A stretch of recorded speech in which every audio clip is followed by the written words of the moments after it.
ये राजा द्रोणोदन, आपने हमारा देवदाह तो देख ही लिया। अब बताइए कि क्यों शाक्यों की राजधानी मानने से उसे विरोध किया जा रहा है? इस बात में कम है हमारा देवदाह आपकी कपिलवस्तु से? भाग्य में, भाग्य की कमी। अर्थात आप हमारे देवदत्त के भाग्य को ही ले लीजिए। आयु में सिद्धार्थ से बड़ा है, शिक्षित, शूरवीर है, परंतु भाग्य से युवराज का पद तो सिद्धार्थ को ही मिला। क्या मैं अंदर आ सकती हूँ? आओ यशोधरा, आओ। ये सारे पकवान मैंने स्वयं अपने हाथों से बनाए हैं मजले मामा। उत्तम। महाराज, आपने यशोधरा को क्षमा करके हमारे हृदय का भार हल्का कर दिया। और बताइए, महाराज शुद्धोदन के पुत्र का परीक्षा में प्रदर्शन कैसा रहा? षड्यंत्र रच के विजय हुए हैं युवराज। वैसे परीक्षा के पश्चात उन्होंने स्वयं को पूरे कपिलवस्तु के सामने डरपोक और रणछोड़ प्रमाणित कर दिया। वो कैसे? चीते का आखेट छोड़कर जंगल से बच्चे को उठाकर ले गए। वो तो हमारा देवदत्त था जिसने चीते का सर काटकर महाराज के चरणों में अर्पण कर दिया। फिर तो ये बात शाक्य कुल में फैला देनी चाहिए कि उनका होने वाला सम्राट डरपोक है। सिद्धार्थ की जगह देवदत्त को ही सम्राट बनाया जाए, क्यों? क्षमा करें मजले मामा, पर अब अर्ध सत्य कह रहे हैं। क्या सिद्धार्थ ने एक बच्चे के प्राण नहीं बचाए? क्या सिद्धार्थ ने सारी परीक्षा प्रथम रहकर उत्तीर्ण नहीं की? आपको विश्वास नहीं होगा, परंतु सिद्धार्थ को कपिलवस्तु की प्रजा अपने हृदय में बसाती है। तारे की चमक को कोई लाख मिटाने का प्रयत्न करे, पर तारा चमकता ही है मजले मामा।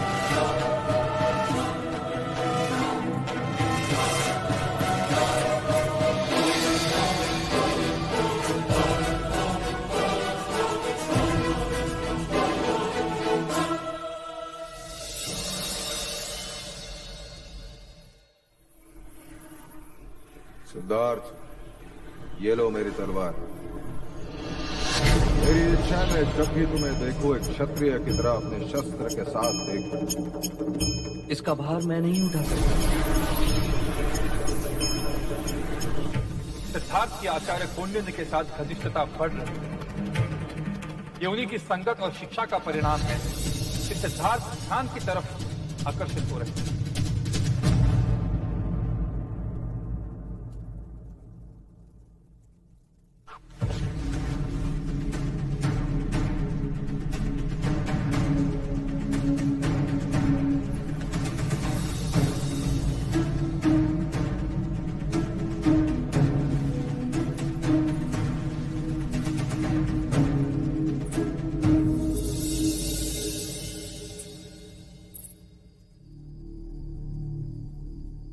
क्या हुआ देव? नींद नहीं आ रही? हाँ, मन में इतना उद्वेग पहले कभी नहीं था देवी। मैं सिद्धार्थ को समझ नहीं पा रहा। कहीं वो ऐसा कोई कार्य न कर बैठे जिससे हमारे पूर्वजों का नाम कलंकित हो। परंतु वो अर्थहीन बातें नहीं करता। हाँ, उसकी बातें सत्य होती है, फिर भी मैं उससे अप्रसन्न रहता हूँ। क्यों पता नहीं प्रजापति। क्योंकि आप चाहते हैं कि हमारा पुत्र आपके मार्ग पर चले, पर वो विलक्षण प्रतिभा है। वो अपना मार्ग स्वयं सोचता है।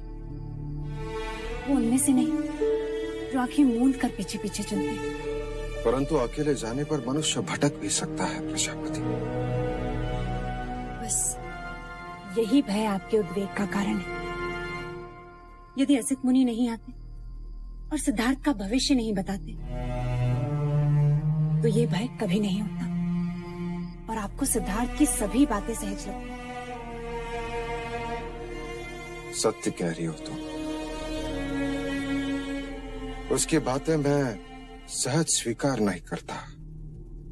क्योंकि आप उससे बहुत स्नेह करते हैं। तो कुछ अनुचित करता हूँ क्या? नहीं, पर मर्यादा से अधिक सावधानी भी कभी कभी संकट बढ़ा देती है। आइए देख।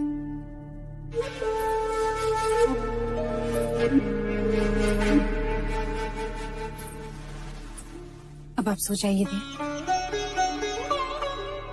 देव। नींद से बड़ा मित्र नहीं और उद्वेग से बड़ा शत्रु नहीं। कुछ बातें ईश्वर पर भी छोड़ देनी चाहिए, वो सब ठीक करेगा। आइए।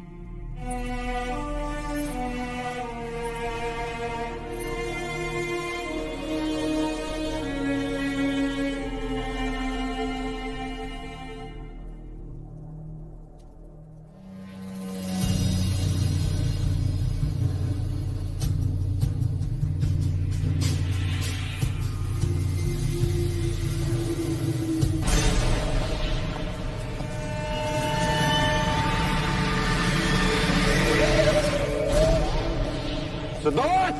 सिद्धार्थ!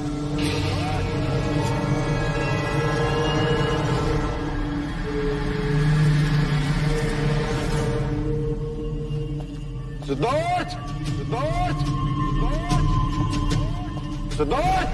सिद्धार्थ!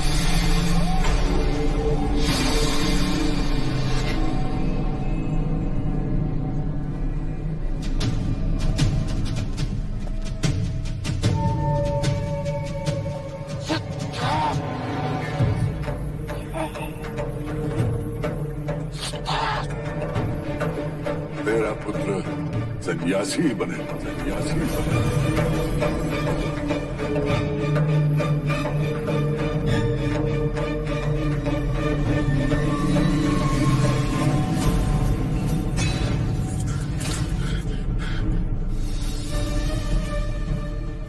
देव,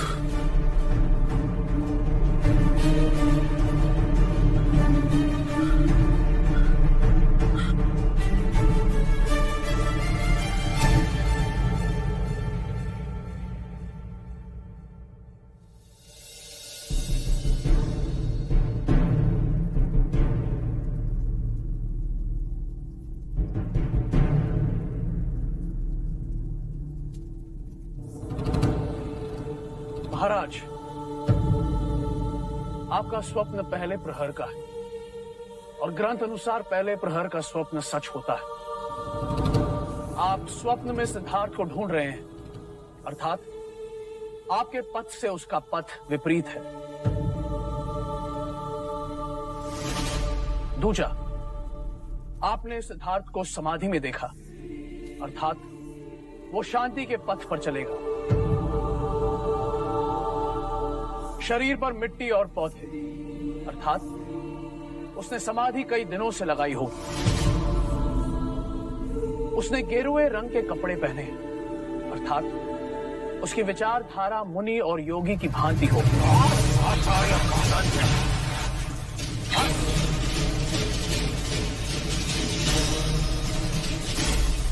कृपया शांत हो जाइए महाराज।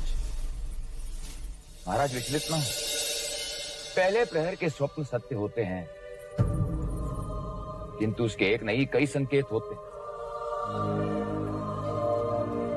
स्वप्न का आकलन व्यक्ति विशेष पर निर्भर करता है। स्वप्न में आप उन्हें खोज रहे थे, इसका अर्थ यह है कि किसी बात पर वो आपसे कहीं आगे निकल जाएंगे। स्वप्न में आपने उन्हें समाधि में पाया, इसका अर्थ यह है कि युवराज का संकल्प दृढ़ है। जो वो ठानेंगे वो करके रहेंगे। आपने उन्हें मुनि की भांति देखा, अर्थात लोग जैसे एक मुनि को पूछते हैं, युवराज को भी वैसे ही पूछें। महाराज, हम सब जानते हैं कि युवराज की जन्म कुंडली में कई सिद्ध योग हैं, जिस राजा का संकल्प दृढ़ होता है वही चक्रवर्ती होता है। मैं आपके कथन से सहमत हूं कि स्वप्नों का आकलन व्यक्ति विशेष पर निर्भर करता है। आचार्य कौंडिन्य, मेरा आपसे मतभेद है। आपने सिद्धार्थ को वो ज्ञान दिया जो मैं उसे देना नहीं चाहता था। आपने सिद्धार्थ को अहिंसा, ध्यान और मृत्यु का ज्ञान दिया, वो उचित न था। कुलगुरु वाचस्पति ने सच कहा महाराज। आकलन व्यक्ति विशेष पर निर्भर करता है। जो बालक 8 वर्ष की आयु में सारे शास्त्र कंठस्थ कर लेता हो, उससे क्या छुपेगा। महाराज, वेदों और शास्त्रों में जगह जगह पर जीवन, मरण, मोक्ष, मुक्ति का उल्लेख है। केवल इन उल्लेखों और उपदेशों से कोई सन्यासी नहीं बन जाएगा। अब तक शमशान वैराग्य की भावना उनमें नहीं हुई, क्योंकि उन्होंने अब तक किसी भी मनुष्य की अथवा अपने स्वजन की मृत्यु नहीं देखी। उन्हें मनुष्य रोग की अनुभूति नहीं हुई है। और रही बात अहिंसा और ध्यान की, तो अहिंसा उनका स्वभाव है और ध्यान उनकी रुचि। महाराज, स्वभाव और रुचि मनुष्य अपने साथ लेकर जन्म लेता है, उसे सिखाया नहीं जाता। एक पक्षी की पीड़ा अथवा एक जीव की मृत्यु देखकर जो बालक विहाल हो जाता है, मनुष्य के दुख उसके लिए अमूल्य होंगे। आप, हम, यहां उपस्थित सब मोक्ष प्राप्त करना चाहते हैं। प्राप्त करने के कई मार्ग, भक्ति, वैराग्य, ज्ञान। अब कौन सा मार्ग चुनना है, इसका आकलन भी व्यक्ति विशेष पर निर्भर करता है। फिर भी यदि आप सब गुणी जनों को मेरी शिक्षा प्रणाली अनुचित लगी हो, तो मैं क्षमा चाहता हूं। महाराज, मुझे यहां से जाने की अनुमति दे दीजिए।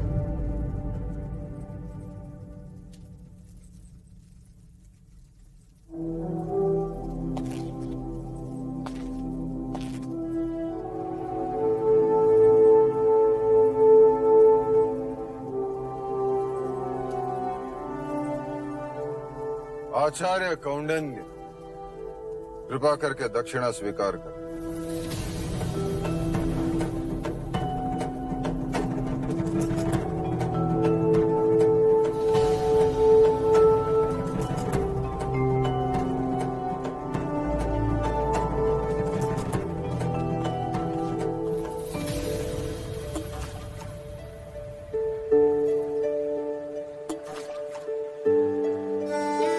ऐसा क्यों होता है चन्ना?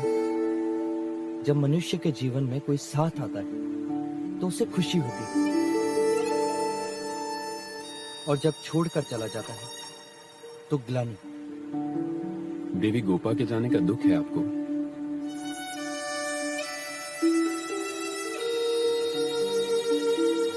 हाँ, आई थी तो मन भर गया था,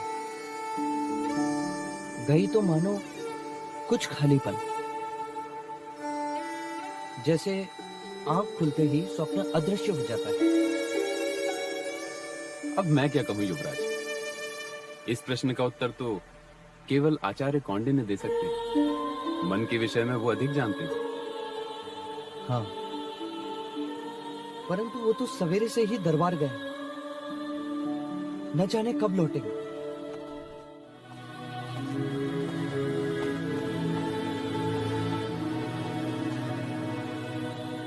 कुलगुरु, मैं ये दक्षिणा स्वीकार नहीं कर सकता।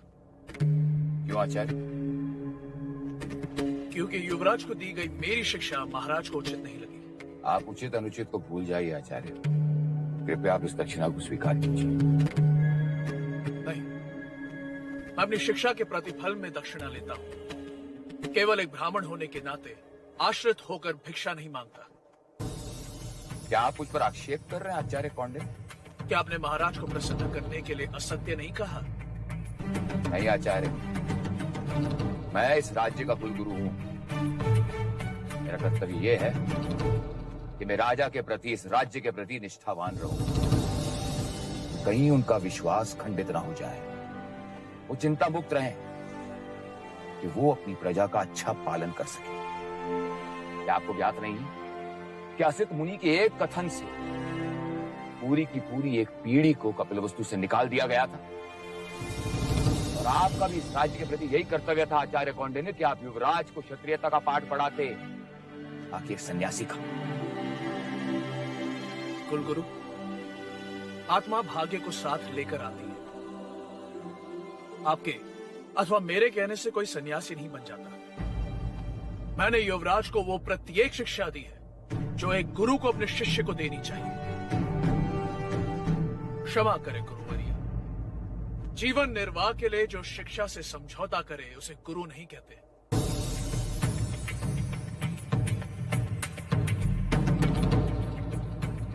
पर महर्षि वाल्मीकि और सांदीपनि की तरह मुझे भी इस बात का सदैव अभिमान रहेगा कि कुछ वर्ष मैंने आने वाले युग के युग पुरुष के सानिध्य में बिताए और वो मेरा शिष्य था।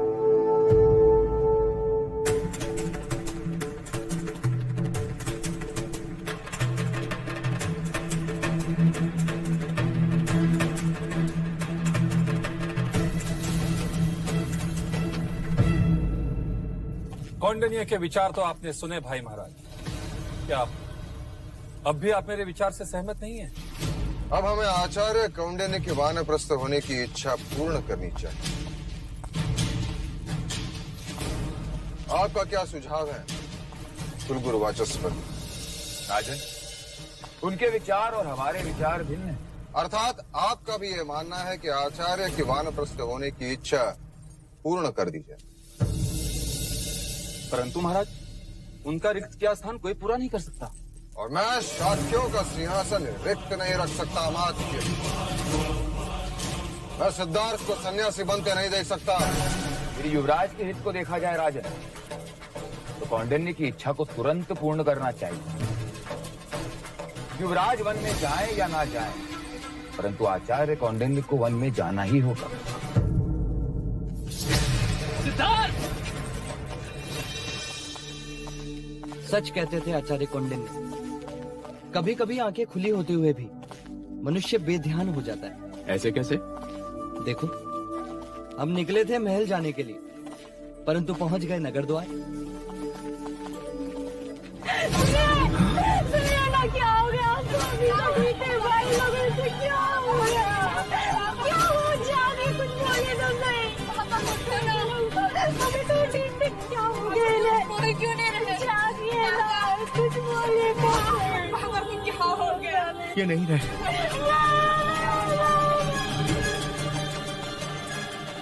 चिराग और मृत्यु का कोई भरोसा नहीं, कब द्वार पर आ जाए।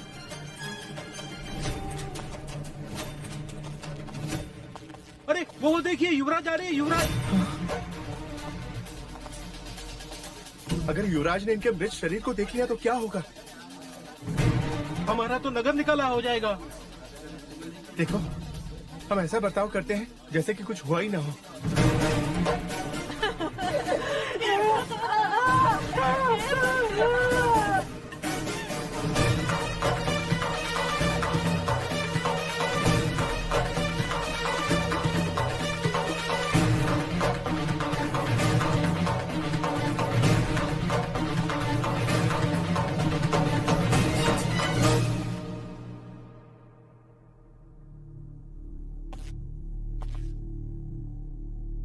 क्या हुआ?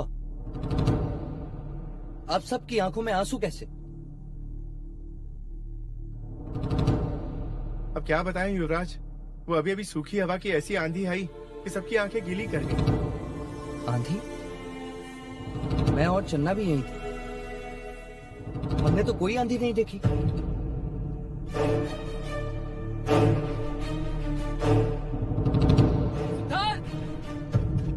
सिद्धार्थ! क्या हुआ? क्यों सासू से तेज दौड़ रहे हो? इतने भयभीत क्यों? आचार्य कौंडिन्य कपिल वस्तु के गुरुकुल को छोड़कर हमेशा के लिए जा रहे हैं।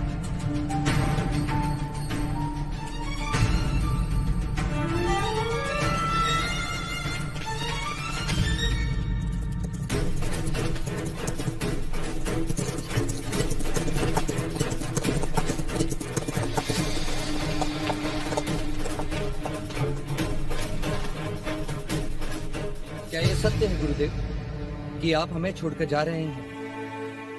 वानप्रस्थ हो रहे हैं? वानप्रस्थ तो मैं 8 वर्ष पहले ही होना चाहता था सिद्धार्थ, पर तुम्हारे कारण रुक गया। तो आज भी रुक जाइए ना गुरुदेव। आपके बिना ये सिद्धार्थ अधूरा है। अगर आप मुझे इस तरह छोड़कर चले। अरे सिद्धार्थ, तुम जानते हो ना, उस पेड़ पर एक चिड़िया ने अपना घोंसला बनाया है। जी। वही जो रोज अपने बच्चों को अपनी चोंच से खाना लाकर खिलाती है। जी गुरुदेव। आज उस चिड़िया ने अपने उन बच्चों को घोंसले से धक्का दे दिया है। क्यों? प्रश्न तो मैंने भी अपने आप से किया था, क्यों? तभी मुझे प्रकृति के भेद का पता चला। धरती पर गिरने से पहले उस चिड़िया के उन बच्चों ने अपने पंख फड़फड़ाए और देखते ही देखते वो उड़ने लगे। परंतु गुरुदेव, मुझे पंख फैलाने नहीं आते। मुझे जाना होगा सिद्धार्थ, मेरा कर्तव्य पूरा हुआ। मैंने अपना संपूर्ण ज्ञान तुम्हें दे दिया है। अब संन्यास आश्रम का समय आ गया है, और संन्यास आश्रम का मार्ग वानप्रस्थान से ही है। शास्त्रों में 4 आश्रम का ज्ञान दिया है, और हर एक आश्रम का अपना एक महत्व है। परंतु गुरुदेव, मेरी शिक्षा तो अभी अधूरी है। आपने मुझे वानप्रस्थ और संन्यास आश्रम का ज्ञान तो दिया ही नहीं। आचार्य कौंडिन्य, मेरा आपसे मतभेद। आपने सिद्धार्थ को अहिंसा, ध्यान और मृत्यु का ज्ञान दिया, वो उचित न था। कुछ बातें समझाई नहीं जाती सिद्धार्थ, समय के साथ साथ समझ में आती है। राग, द्वेष, मोह, माया, वासनाओं के बंधनों में बंधोगे तभी उसे छोड़ने का ज्ञान होगा। जिसका अनुभव नहीं, उसकी बातें भी निरर्थक हैं। जैसे फल को पेड़ से तभी उतारा जाता है जब वो पूरी तरह पक जाए, वैसे ही वानप्रस्थ और संन्यास आश्रम का ज्ञान तुम्हें गृहस्थ आश्रम के पश्चात ही होगा। परंतु गृहस्थ आश्रम के पूर्ण होने के पश्चात मैं आपको कहां ढूंढूंगा? उस समय तुम्हें मुझे ढूंढने की आवश्यकता नहीं होगी सिद्धार्थ। तुम स्वयं ज्ञानी हो जाओगे। कदाचित मैं ही तुम्हें ढूंढते हुए आ जाऊं। ये लो, इसमें मेरा सारा ज्ञान संजोए रखा है मैंने। उचित समय आने पर इसका चिंतन करना। तुम्हारे कुछ प्रश्नों के उत्तर तुम्हें अवश्य मिल जाएंगे।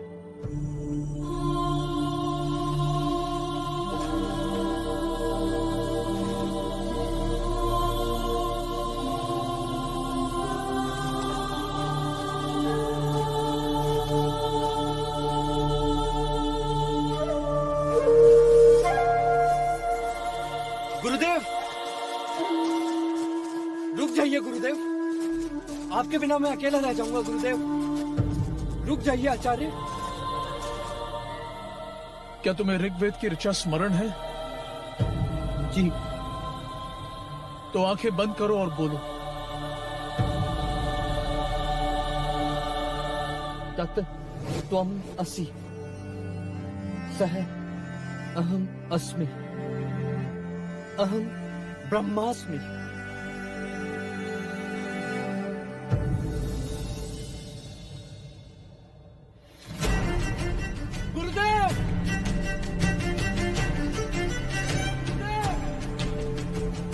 जीवन किसी एक स्थान पर रुकता नहीं। जैसे नदी का पानी बहता रहता है, यदि वो एक स्थान पर रुक जाए तो दूषित हो जाता है। अपने मन को शांत करो। ध्यान में बैठकर अपने विचारों पर, अपनी भावनाओं पर संयम पाने का प्रयत्न करो। शांत मन मनुष्य के प्रत्येक समस्या का चिकित्सक होता है। तुम्हें अपने आप मुक्ति मिलेगी।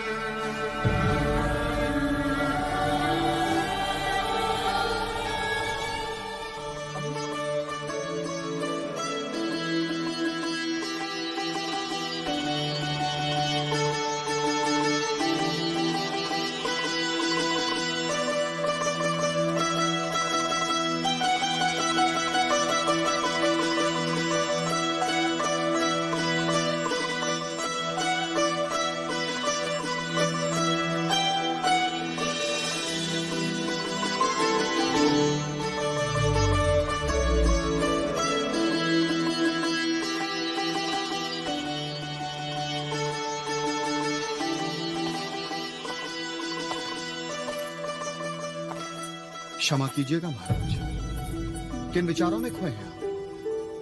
नृत्य में भी आपका ध्यान नहीं है?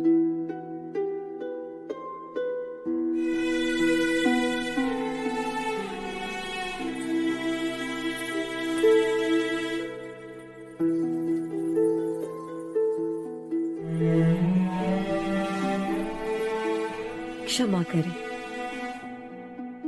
हम आपका मनोरंजन नहीं कर पा रहे हैं। कोई त्रुटि हुई हमसे? नहीं मोहिनी,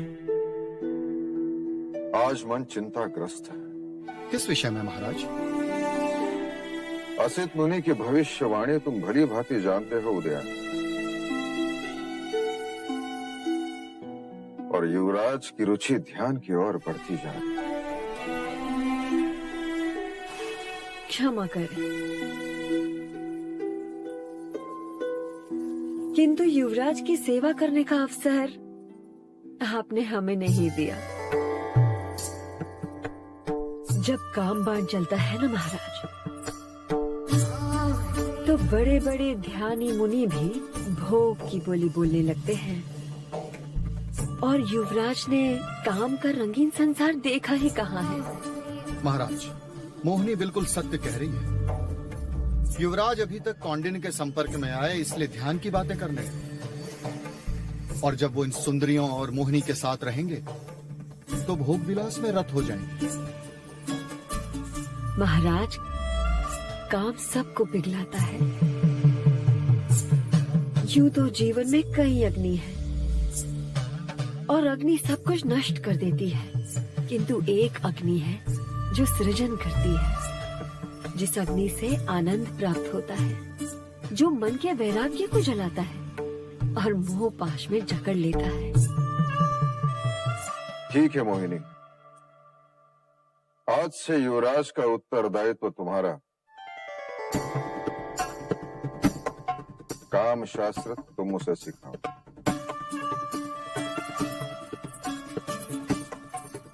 महाराज, इस काम वासना से आज तक कोई नहीं छूटा है।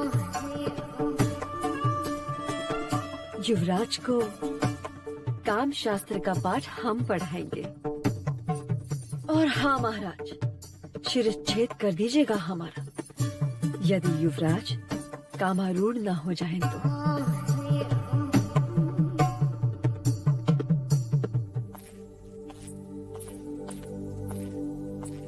सिद्धार्थ,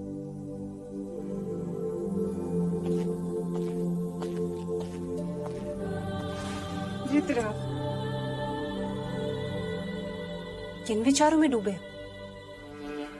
माँ, मेरे मन में बार बार एक ही प्रश्न उठ रहा है। यदि मुझसे कोई अपराध हुआ है तो मुझे दंड दे। आचार्य कौंडिन्य को पद से हटाने की क्या आवश्यकता थी? क्योंकि वह स्वयं एकांत चाहते थे, वानप्रस्थ होना चाहते थे। उन्हें तो अपनी इच्छा से एकांत मिल गया, और मुझे अकेलापन। आचार्य कौंडिन्य मेरे हर प्रश्न का उत्तर थे, मेरी जिज्ञासा का प्रत्युत्तर थे। अब मैं किससे प्रश्न करूंगा और किससे उत्तर पाऊंगा? ईश्वर से। ईश्वर जो स्वयं एक प्रश्न है, वो प्रश्न के उत्तर क्या देगा? जो ईश्वर बोलता नहीं, जो ईश्वर देखता नहीं, वो ईश्वर जिसका कोई ठिकाना नहीं। नहीं सिद्धार्थ, बल्कि यूं कहो कि सारी सृष्टि उसका ठिकाना है।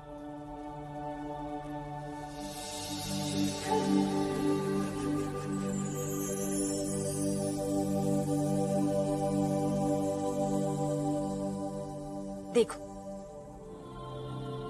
ये सूर्य भी ईश्वर का एक रूप है जो दिखाई देता है, जो अपने धूप से तुम्हें छूता भी है और अपने उजाले में सृष्टि का ज्ञान देता है। क्या ये किसी गुरु या आचार्य से कम है? और संध्या में जब ये डूब जाता है तो हम निराश नहीं होते। क्यों? क्योंकि हमें विश्वास है कि ये कल फिर आएगा, एक नई सुबह के साथ। सिद्धार्थ, ईश्वर के एक नहीं अनेक रूप होते हैं। कभी वो आचार्य कौंडिन्य के रूप में आता है तो कभी सूर्य बनकर, कभी मित्र के रूप में आता है तो कभी पुत्र बनके। न जाने कल तुम्हें किस रूप में मिल जाए।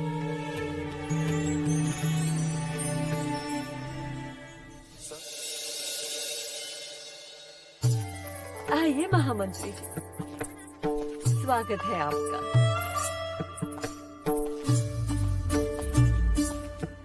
सुंदर, अति सुंदर। युवराज अवश्य पसंद करें। देवियों, आज तक केवल क्षत्रिय अपनी मातृभूमि के लिए युद्ध करते आए हैं। अपने तलवार के बल पर शत्रुओं पर विजय प्राप्त करते आए हैं। परंतु इस बार ये कार्य आप लोगों को करना है। तलवार तो हम उठा नहीं सकते, हम तो बस पलकें उठा सकते हैं। तलवार से अधिक बेधक शस्त्र हैं आपके पास। आपका सौंदर्य, आपका श्रृंगार, आपकी ये भाव भंगिमाएं, रति जैसी मादकता और उन सब से सर्वोपरि आपकी पुरुषों को समझने की क्षमता। युवराज स्वभाव से उदास है, करुणा से भरे हैं, दूसरों के दुख को अपना दुख समझते हैं। आपका ये कर्तव्य होगा कि आप सब उन्हें वैराग के विपरीत उंगली पकड़कर जीवन का आनंद प्राप्त करने की शिक्षा दें। उन्हें समझाएं कि संसार में जितना दुख है उससे कहीं अधिक सुख है। ये रंगीन रातें, ये मादक शरीर, ये सुर, सुरा, ये वो सुख है जिससे उनके मन में उठने वाली वैराग की भावना सदा के लिए समाप्त हो जाए। हम तो युवराज को देखने को बड़े आतुर हैं। और हम आपको उनसे मिलवाने को, जो गणिका उनके आसक्ति का कारण बनेगी, वो सम्राज्ञी का सम्मान पाएगी। अति उत्तम। आप चिंतित ना हो महामंत्री जी। जीवन का ऐसा आनंद ना तो कभी उन्होंने सोचा होगा और ना ही कभी पाया होगा। उदासी उनकी दास होगी और आनंद उनका साथी। देखना, ये रतियां उनको कामदेव बना के ही छोड़ेंगी। हाँ, और हमारा आपसे वचन है महामंत्री जी, युवराज जल्द ही स्वयं को पुरुष समझने लगेंगे। उनसे उनका वैराग्य छीन लेंगे हम। दीदी, क्या हम युवराज से लड़ने जा रहे हैं? हाँ? लड़ने नहीं, हम उनसे प्रेम करने जा रहे हैं। हम युवराज को युवराज से महाराज बनाएंगे। कपिल वस्तु के लोग हमें बहुत बधाई देंगे। अर्थात युवराज यहाँ आएंगे? हाँ, युवराज यहाँ आएंगे। सच? सच।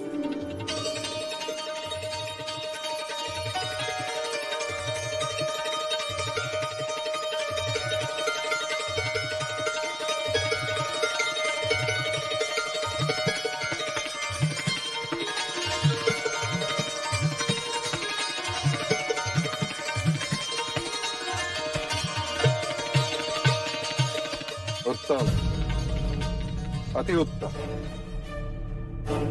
संगीत और श्रृंगार युवराज को वैराग्य से वापस ले आए। बस महाराज आप निश्चिंत रहे। युवराज सिद्धार्थ बहुत जल्द अपना वैराग्य खो देंगे। अनुज,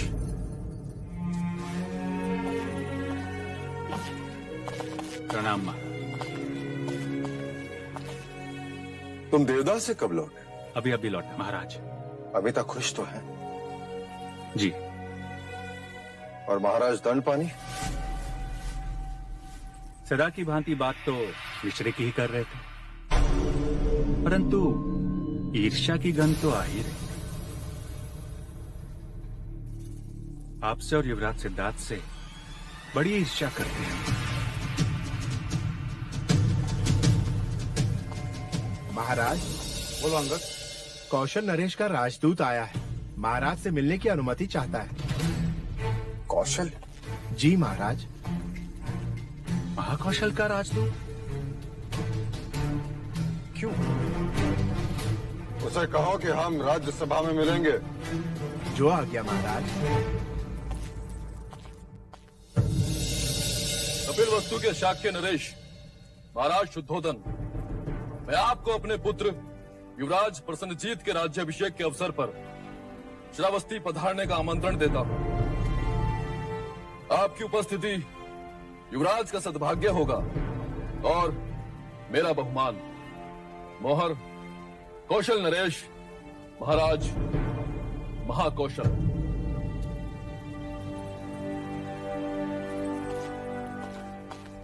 महामंत्री, कौशल राज को संदेशा भेजो कि उनके आमंत्रण के लिए हम आभारी हैं। पुत्र का राज्याभिषेक हर पिता के जीवन के लिए सौभाग्य होता है।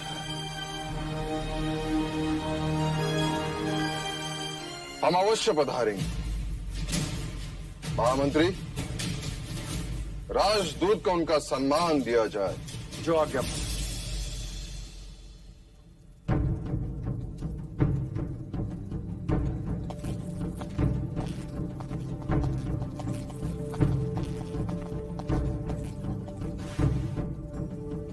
महाराज, क्या आपका कौशल राज जाना उचित होगा? मैं तो कहता हूं महाराज, किसी बात का निमित्त बनाकर टाल दीजिए। इस राज्याभिषेक का आमंत्रण केवल कौशल राज का शक्ति प्रदर्शन लगता है। नहीं महाराज,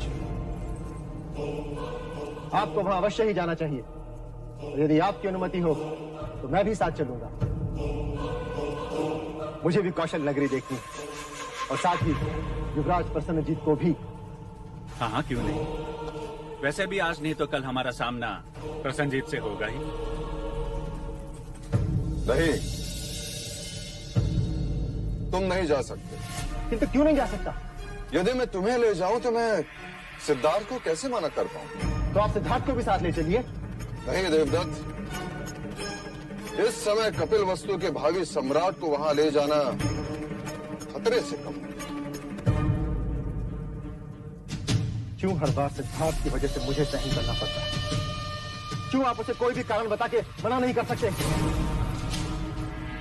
देवदत्त, अपने विवेक की चौखट मत लांघो। इतनी भी समझने की महाराज से प्रश्न नहीं करते। जाओ यहां से।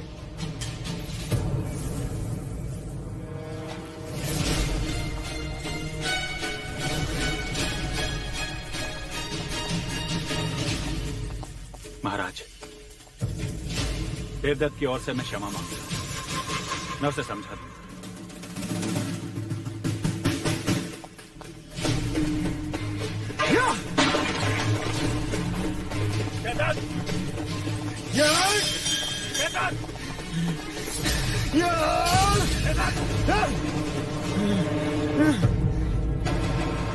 क्रोध में चीजों को नष्ट करने का स्वभाव तुम्हें तुम्हारी माँ से मिला है। माँ से कुछ तो मिला, पिता से तो कुछ भी नहीं। देवदत्त मेरी बात ध्यान से सुनो। आज तक वही तो करता आया हूँ। शांत। और एक बात गांठ बांध लो, महाराज को निराश करने का अर्थ है अपने ही भाग्य को ठोकर मारना। सिद्धार्थ से दूर जा रहे हैं महाराज, उसे भोग विलास में इतना डुबो दो कि सांस लेने की सुध न रहे।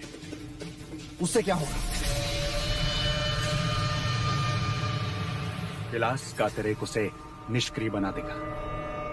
तलवार जब अधिक समय तक मयान में रहती है तो उसे जंग लग जाता है, और जंग लगी हुई तलवार पर प्रजा कभी भरोसा नहीं करती, समझे?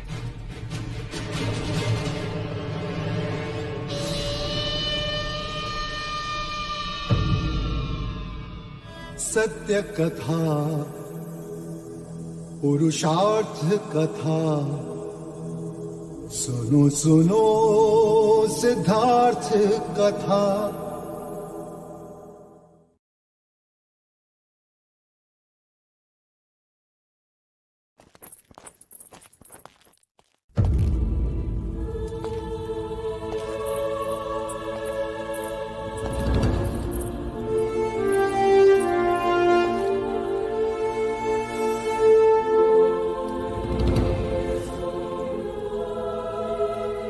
एक और कौशल राज का निमंत्रण और दूसरी ओर सिद्धार्थ की चिंता, जो अब आपको नहीं है। क्या कहना चाह रही हो तुम?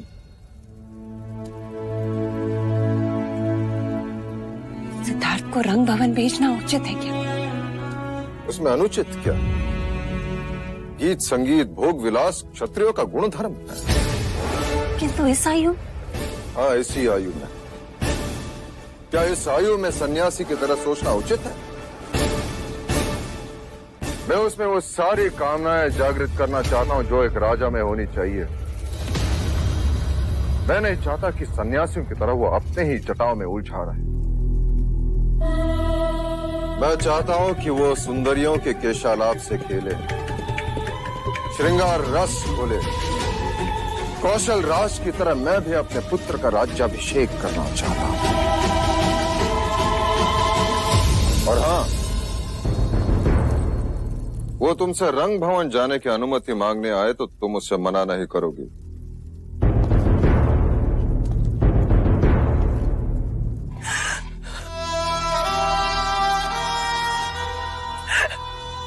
महादेवी, एक मां की विडंबना देख अपने पुत्र को रंग भवन जाने की अनुमति देगी।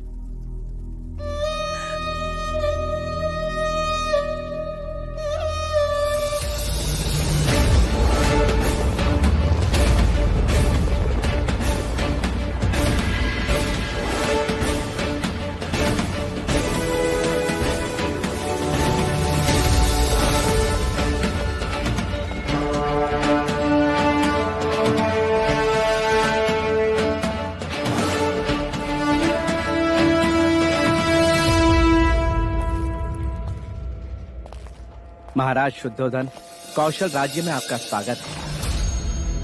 आशा करते हैं कपिल वस्तु से श्रावस्ती तक का प्रवास आपका सुखद रहा होगा। जी मंत्रीवर, अपने घर से चले और आपके घर पहुंच गए, बस। पधारिए महाराज।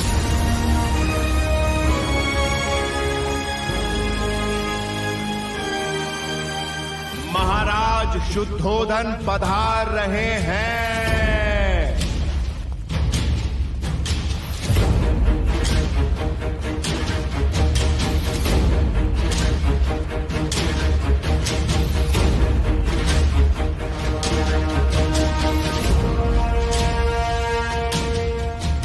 विराजिए महाराज।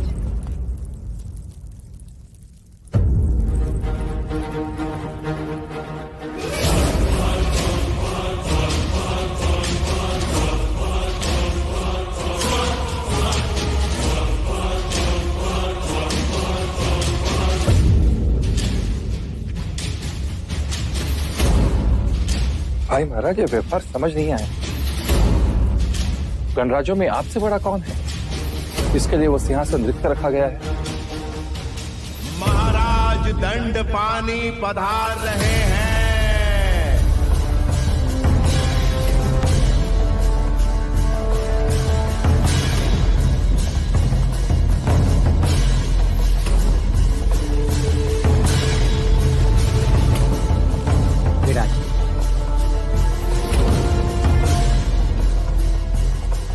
मंत्रीवर्य, यह हमारा अपमान है।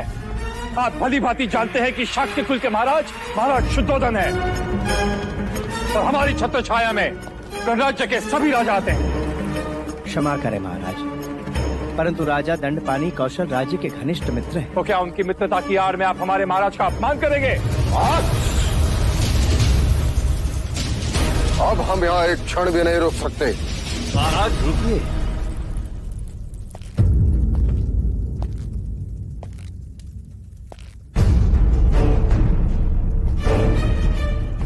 अरे महाराज, मेरे मित्र से भूल हुई। आप मेरे आसन पर विराजे। आप औहदे में हमारे महाराज हैं। अगर इतना ही ज्ञान है तो आपको भी सभा को अभी त्याग देना चाहिए। मैं आपसे क्षमा मांगता हूं महाराज शुद्धोधन। आइए, आसन ग्रहण कीजिए। जहां मान नहीं वहां स्थान नहीं दंडपानी।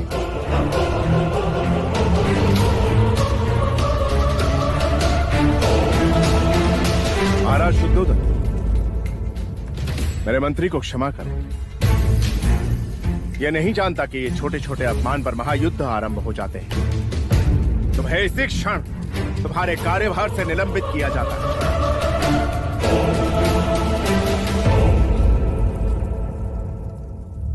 महाराज,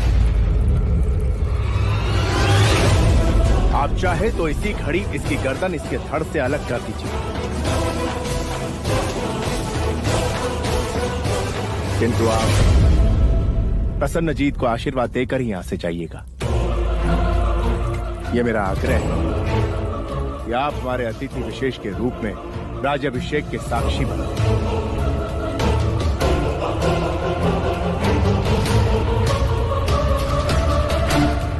आइए महाराज।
प्रसन्नजीत की जय। महाराज प्रसन्नजीत की जय।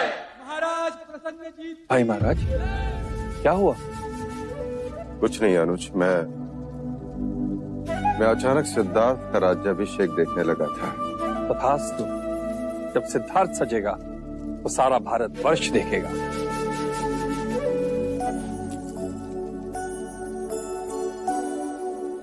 अरे मुझसे कैसी लाज युवराज?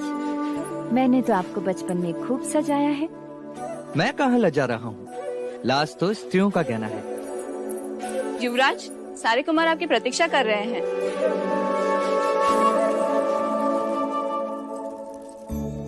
लाज औरतों का गहना है तो संयम पुरुषों का आभूषण है युवराज।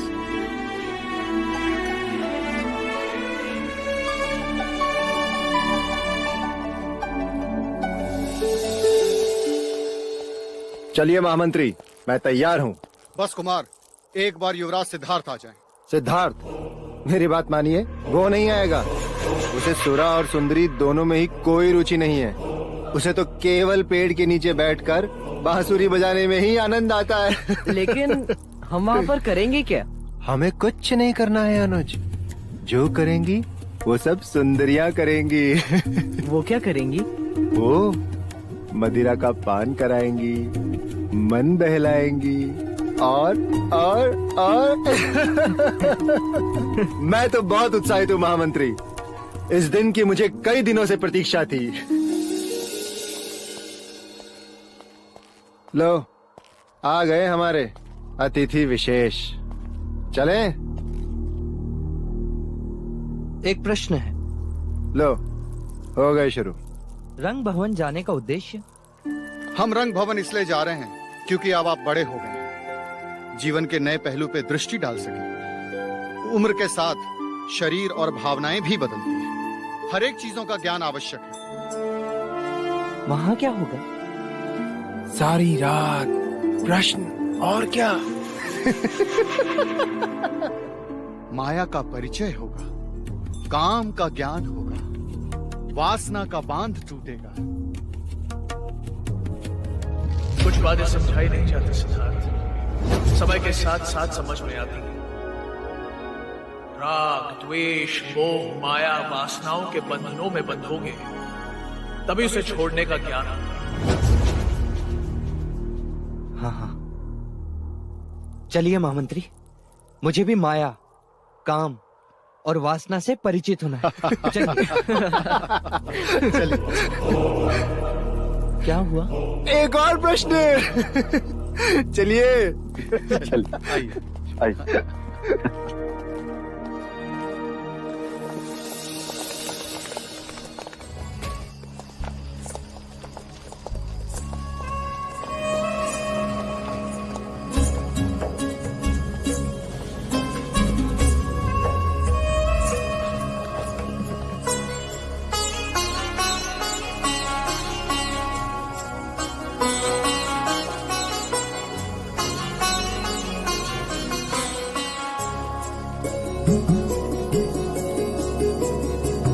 युवराज, ये रंग भवन आपके लिए विशेष रूप से आनंद प्रमाद के लिए सजाया है। यहाँ से सुख शुरू होता है।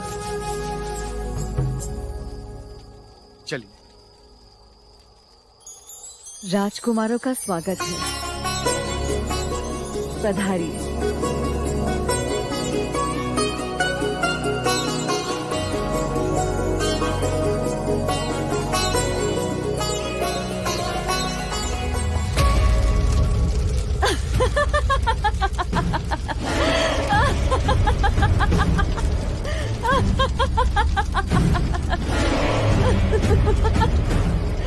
क्या ठिठोली है मोहिनी? सच्चाई है महामंत्री जी। कहने को तो ये रंग भवन है, लेकिन है यहाँ केवल अग्नि ही अग्नि। और ये अग्नि जलाती नहीं, लिपट जाती है। चित्त को अपने मोह पाश में जकड़ लेती है।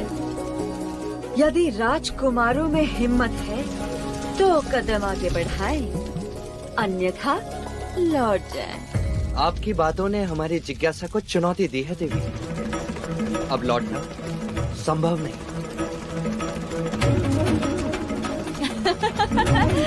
स्वागत है आपका भी।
जो सोचा था वही हुआ।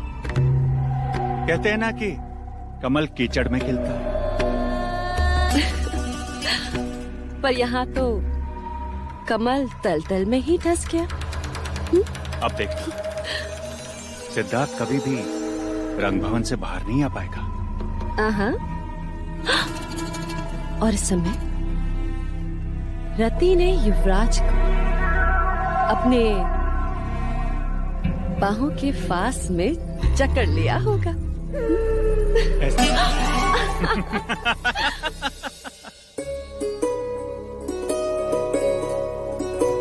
युवराज, मेरा नाम उर्मिला है।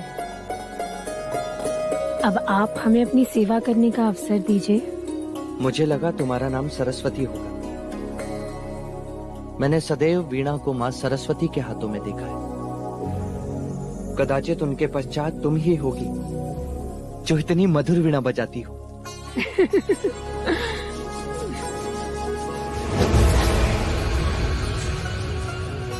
मैं आपके लिए ऐसा क्या कर सकती हूँ जिससे आपका चित्त प्रसन्न हो? अगर तुम मेरा चित्त प्रसन्न करना चाहती हो तो मुझे रिचाई गाकर सुनाओ। क्षमा, रिचाई मैं नहीं जानती, और वैसे भी उन्हें गाना तो ब्राह्मणों का अधिकार है, गणिकाओं का नहीं। ऐसा किसने कहा? वेद उसी के जो उसका पठन करे, रिचाई उसी की जो उसे गाए। आवाज जाति, वर्ण और ज्ञान से परे होती है। पर गणिका सबसे परे होती है युवराज। हमने तो केवल प्रेम का शास्त्र सीखा है। प्रेम ही हमारा वेद है। आकर्षण उसकी ऋचाएं और तृष्णा उसका फल। तो ठीक है, जो तुम्हें आता है वही सुनाओ।